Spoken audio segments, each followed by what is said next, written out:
Charity గురించి చెప్తున్నా.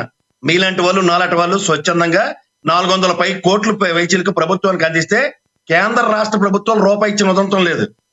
ఏంది సేవా తత్పరత గురించి మీరు మాట్లాడుతున్నారు? మీరు జర్నలిస్టే కదా. బుడమేరు వాగు 3.5 లక్షల ప్రజలను ప్రభావితం చేస్తే కృష్ణా డెల్టా ప్రాంతంలో తీవ్ర నష్టాలు రైతులకు ఎదుర్కొన్న దగ్గర ప్రభుత్వ సాయం గురించి ఒక రూపాయి చెప్పండి. మీ సేవా తత్పరత అంటే ప్రజలు ప్రతిస్పందించారు. 400 కోట్ల వైద్యులకి స్వచ్ఛందంగా దారాళంగా విరాళాలు ఇచ్చారు. అవే డబ్బులు నారాయణ గారు కనీసం భోజనాలు కూడా ఎవరికి అందకుండా, మంచినీళ్ళు కూడా ఎవరికి అందించిన నిస్సాయ స్థితిని నేను కాదు గౌరవ ముఖ్యమంత్రి గారు చెప్పారు. ఇవన్నీ మీరు మర్చిపోతే ఎట్లా? ఈ అభినవ కృష్ణదేవరాయ అనే దానికి ఆయన 100% యాప్ట్ కారని మీరు చెప్తారు. చెప్తున్నాను, నేను ఎక్స్ప్లెనేషన్స్ ఇస్తున్నాను కదా. నేను ఎక్స్ప్లెనేషన్స్ ఇస్తున్నా. ఇందులో మీరు సూట్ అవుతుంది గృహలోకి అని చెప్పండి. మీరు అన్నది 1924 దాకా ఆయన చేసిన పనులు నేనే చెప్తున్నాను. 5 కోట్లు తీసుకొచ్చి ఆయన సొంతంగా డబ్బులు కౌలు రైతులకి ఇచ్చారు. కానీ గవర్నమెంట్ రాగానే ఈ కౌలు రైతులకి మా విధానం ఇది జనసేన పార్టీ విధానం. ఇది నేను ఈ ప్రభుత్వం మీద కోపం వస్తుంది. 24, 19, 14 అని రాజకీయ నాయకులకి రాజకీయ విశ్లేషకులకు ఉంటాయి. మఠాధిపతులకు అది ఉండకపోవచ్చు. మీరన్నట్టు ఆయన 14, 19 లోపే ఆయన చూసి అది ఇచ్చి ఉండొచ్చు కదా, దానికి కూడా యాక్సెప్ట్ చేయరా? సార్ మీరు నన్ను డిబేట్కి పిలిస్తే విశ్లేషకుడిగా పిలండి. లేదంటే చూడండి, మీరు అలా చిన్నప్పుడు బోర్న్విటా క్విజ్లు అలాంటివన్నీ కండక్ట్ చేసేవాడు. ఇప్పుడు రాజ్యసభ ఎంపీ ఒకటి సార్, నేను అడిగిన దానిలో తప్పే ఉంది మీకు అనిపించింది? ఏంది తప్పండి? మీరు భజన చేసుకుని ఆయన అల్లడి పక్కన ఉన్న చేస్తారు కదా జనసేన. మీరు పవన్ కళ్యాణ్ ఫ్యాన్ అని ప్రపంచం అందరికీ తెలుసు. మీకు నచ్చినట్టుగా మమ్మల్ని చెప్పమంటే కుదరదు. ఆ పేటాధిపతికి నచ్చిందంటే ప్రైవేట్ పార్టీ కింద ఇచ్చుకోమని నాకే సంబంధం అంటున్నాను. సో అదే అడుగుతున్నా మిమ్మల్ని. అది కూడా కరెక్ట్ కాదంటున్నాడు. నేనేం అడగలేదు. మీరు నన్ను అడిగిన దానికి నేను ఇన్ని ఉదాహరణలు చెప్తున్నా. ఇది కాదండి అని మీరు నన్ను అడుగుతున్నప్పుడు నేను దానికి కూడా సమాధానం చెప్తుంటే, మీకు లేడీకి లేచిందే ప్రయాణంలో బొరకొచ్చిన క్వశ్చన్ నన్ను అడుగుతుంటే నా ఎక్స్ప్లెనేషన్ అనుకుంటా. నా క్వశ్చన్ కాదు సార్, ప్రజల్లో ఉన్న ప్రశ్నలకి సమాధానం మీరు చెప్తున్నారు అంతే. ఇది నా క్వశ్చన్లో మీరు నా మీద ఎలిగేషన్ చేసినట్టు, నేను పవన్ కళ్యాణ్ అభిమానం, వ్యక్తిగతంగా పవన్ కళ్యాణ్ అభిమానం అవ్వచ్చు, చిరంజీవి అభిమానం అవ్వచ్చు, బాలకృష్ణ గారు అభిమానం అవ్వచ్చు, వ్యక్తిగతాలకి హాట్ సీట్లో తావే లేదు. మేము అలా ఎప్పుడు కూడా ప్రవర్తించాం. నిస్సందేహంగా ఏది కరెక్టో అదే మాట్లాడతాం, అంతేగాని భజన చేయటం ఈ లక్ష్మీనాథ్కి అసలు అలవాట్లేదు. ఓ పెద్దలుగా మీరు కూడా అది గుర్తిస్తారని నేను భావిస్తున్నాను.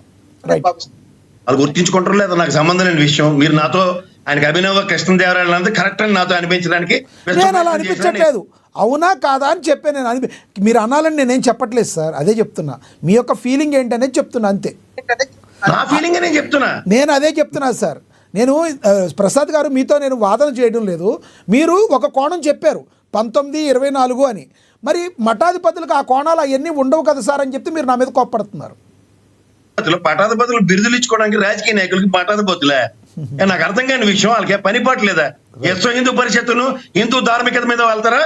వ్యక్తులను పిలుచుకుని బిరుదులు ఇచ్చుకుంటారు వాళ్ళు. ఇది ఎక్కడ విడ్డూరం అండి? మఠాధిపతులు ఏమో బిరుదులు ఇవ్వడానికి కార్యక్రమాలు పెట్టుకుంటారా? హిందూ పరిరక్షణ లేదా వాళ్ళకి?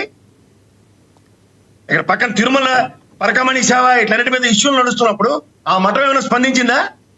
హిందూ మనోభావాలకు సంబంధించిన విషయంలో దానికి పవన్ కళ్యాణ్ గారికి ఎప్పుడేమో పిలిచి బిరుదు ఇచ్చడానికి మాత్రం తీరుకుందా? ఆ మఠం ఏమైనా స్పందించిందా చెప్పాలండి? ఇది హిందూ మనోభావాలకు సంబంధించిన అంశం కదా. అలాంటి విషయాల మీద స్పందించాలి. వాళ్ళకి రాజకీయాలు కావాలి. మళ్ళీ అలా పట్టుకుని రాజకీయాలకు అతీతంగా రైట్ ఎవరండి మనం మాట్లాడవలసిన మాటలనేవి? మీరు ఒక సీనియర్ జర్నలిస్ట్, నేను జర్నలిజం చదువుకున్నాండి. ఈ మఠాలు వీటిని పిలిచి బిరుదులు ఇచ్చుకోవడానికి నాయకుడికి ధర్మ పరిరక్షణ కోసం, హిందూ ధర్మ విధానాలను ప్రజల్లోకి చేరవేయడం కోసం, దీనికోసం ఉంటాయి మఠాలు. వాళ్ళకి రాజకీయాలు ఎందుకండి నాకు అర్థం కదా. సేవా తత్పరతని భారతదేశం కొనియాడుతూ ఇస్తున్న అవార్డులు ఉన్నాయి. వీటి మీద మాడతాం. మఠం కూడా పిలిచి ఆయనకి రివార్డు అవార్డు ఇచ్చారన్న విషయం మీద చర్చనీయాంశమా? వాళ్ళ పని వాళ్ళు చేయట్లే, ఈయన పని ఈయన చేయట్లే. ఈయన పని ఈయన చేస్తారన్న దానికి నేను ఉదాహరణలతో చెప్తున్నా. కనీసం ఆయన పార్టీ విధానం కూడా కదా అది. ఓకే, నీ కాంట్రాడిక్ట్ మీ చెప్పండి. బుడమేరు వాక్కి సేవా తత్పరత రాష్ట్ర ప్రజలే చాటుకున్నారు. ప్రభుత్వాల పరంగా చాటుకున్నాయా? మీ దగ్గర ఉన్నాయి స్టాటిస్టిక్స్. నిన్న మోతా తుఫానికి తీవ్రత కేంద్ర ప్రభుత్వం కూడా వచ్చి పర్యవేక్షణ చెల్లింది. ₹1 ఇచ్చారా? దీని మీద విధానాలు ఉన్నాయా? దీనికైతే రాష్ట్రంలో ఇచ్చిన చారిటీ ఇచ్చిన ప్రతి ఒక్కడికి మఠంలో పిలిచి ఎవరికి నచ్చిన బిరుదులకి. Right sir, right. Prasad garu sir, మళ్ళీ వస్తాం మీతో, మళ్ళీ మాట్లాడతాం. మనతోటి మన జనసేన నేత లక్ష్మీకాంత్ గారు ఉన్నారు, ఆయనతో మాట్లాడదాం. లక్ష్మీకాంత్ గారు నమస్తే సార్. నమస్తే సార్.